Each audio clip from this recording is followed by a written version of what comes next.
Saya akan menjelaskan sistem reproduksi pada pria. Yang pertama ada spermatogenesis, yang kedua ada pengaruh atau faktor kesuburan. Organ kelamin primer dalam yaitu ada testis,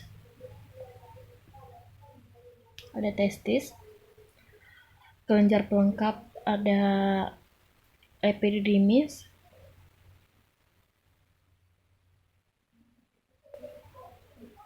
van deferens,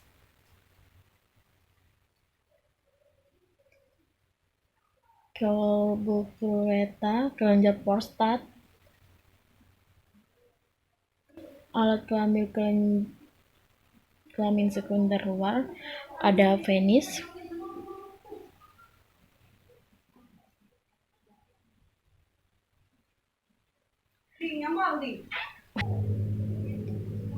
testis, lihat testis ya. Testis sepasang struktur besarnya telur merpati rapat dalam kantong struktum. Tergantung struktum, mengandung banyak tubulus seminiferus, deretan epitel yang mengadakan pembelahan mitosis dan meiosis sehingga menjadi sperma, yaitu embrio terdapat dalam rongga sebelum janin dilahirkan akan turun ke dalam rongga struktum. Di dalam rongga ini struktum sebelum janin dilahirkan. Testis juga ada kelenjar eksokrin menghasilkan sperma, kelenjar endokrin menghasilkan hormon androgen, fungsinya tempat sintesis hormon androgen, tempat berlangsungnya proses spermatogenesis, dan epididymis. Kita lihat epididymis, fungsinya mengangkut spermatozoa dari ductus van deferens, membuat spinasi sperma encer berasal dari testis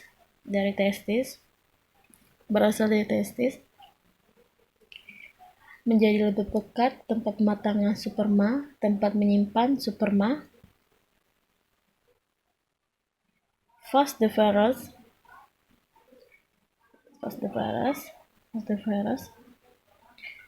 mengangkut sperma dari ekor epididymis.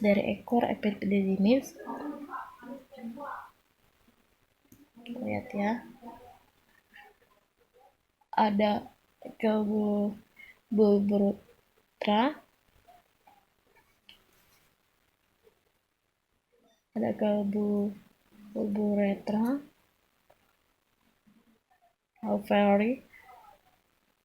Golgifery, kelenjar prostat, dan vescula seminalis. Dari semua itu, dari bulboretra, Golgifery, prostat, dan vescula seminalis itu membuat jaringan semen yang dapat memungkinkan sperma bergerak aktif dan hidup untuk waktu tertentu. Penis juga alat erektil pada pria, berfungsi sebagai pelepas sel kelamin ke saluran sel wanita, yaitu glans penis, ujung dari penis.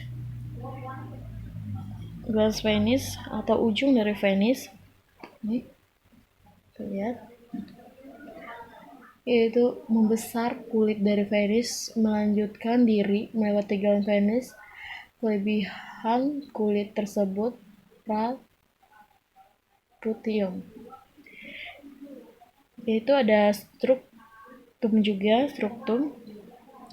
bangunan terbentuk seperti kantong di mana di dalamnya terdapat testis. Ini seperti kantong, di dalamnya terdapat testis.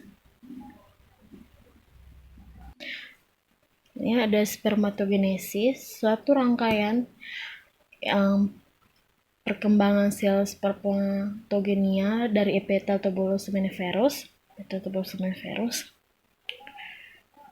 Itu mengadakan proliferasi, melanjutkan perubahan menjadi spermatozoa yang bebas. Spermatogenesis yaitu mengadakan pembelahan mitosis menghasilkan spermatosis primer dan sekunder menghasilkan spermatid yang haploid.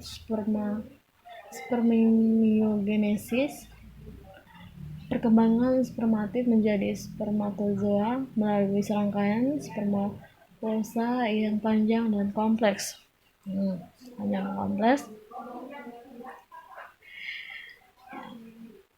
Ini ada fase Golgi, yaitu saat butiran kromosom terbentuk dalam alat Golgi spermatid. Butiran ini akan bersatu membentuk dari butiran astromasal, veskel, gabungan, atau astrom melekat ke salah satu sisi inti bakal menjadi bagian sperma. Fase tutup